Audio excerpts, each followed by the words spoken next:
কবরে সেই ভয়ঙ্কর মাটির চাপের পর হঠাৎ করে কবরের মাটি দুভাগ হয়ে যায় এবং আগমন ঘটে দুই ভয়ঙ্কর ফেরেশতার। তাদের নাম মুনকার এবং নাকির। হাদিসের বর্ণনা অনুযায়ী তাদের দেখতে অত্যন্ত ভয়ঙ্কর।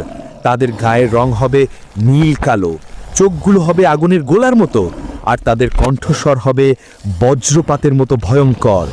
তাদের হাতে থাকবে বিশাল এক লোহার হাতুড়ি। সেটি এত ভারী হবে যে দুনিয়ার সকল মানুষ মিলেও তা মাটি থেকে তুলতে পারবে না। তারা কবরের সেই লোকটাকে বসিয়ে দেবেন এবং এক ভয়ঙ্কর ধমকের সুরে জিজ্ঞেস করা শুরু করবেন। যদি মৃত ব্যক্তি একজন নেককার বা ইমানদার বান্দা হন, তবে তিনি এই ভয়ঙ্কর দৃশ্য দেখেও ভয় পাবেন না, কারণ আল্লাহ তার অন্তরকে শান্ত এবং দৃঢ় করে দেবেন।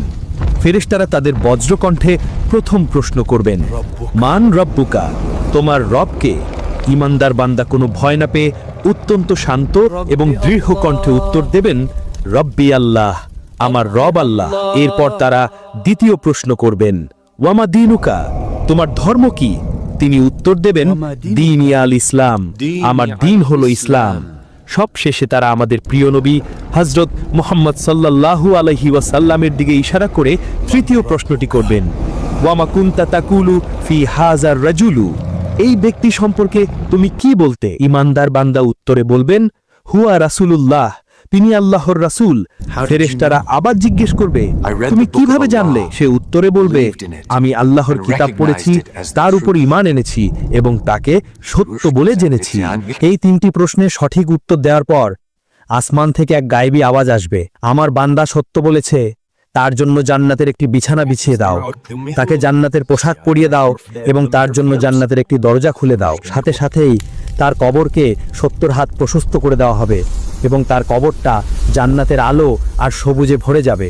জান্নাত থেকে তার কবরের মধ্যে সুগন্ধি বাতাস আসতে থাকবে। এরপর তার কাছে একজন অপরূপ সুন্দর চেহারার ব্যক্তি আসবেন, যার শরীর থেকে সুগন্ধ বেরোতে থাকবে। মৃত ব্যক্তি তাকে জিজ্ঞাসা করবেন, তুমি কে?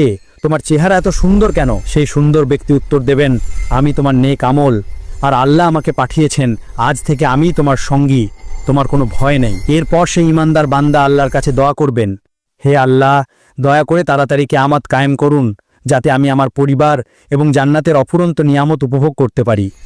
তাকে বলা হবে, তুমি শান্তিতে ঘুমাও, কিয়ামতের আগে পর্যন্ত তোমাকে কেউ বিরক্ত করবে না, তোমার ঘুম ভাঙবে কিয়ামতের দিন। আর এভাবেই কিয়ামত পর্যন্ত তার কবরটি হয়ে যাবে জান্নাতের বাগানগুলোর মধ্যে একটি বাগান। কিন্তু যদি মৃত ব্যক্তি একজন বদকার বা পাপী মানুষ হয়, তবে মুনকার নাকিরের ভয়ঙ্কর চেহারা দেখেই তার আত্মা শুকিয়ে যাবে, ভয়ে সে থরথর করে কাঁপতে থাকবে।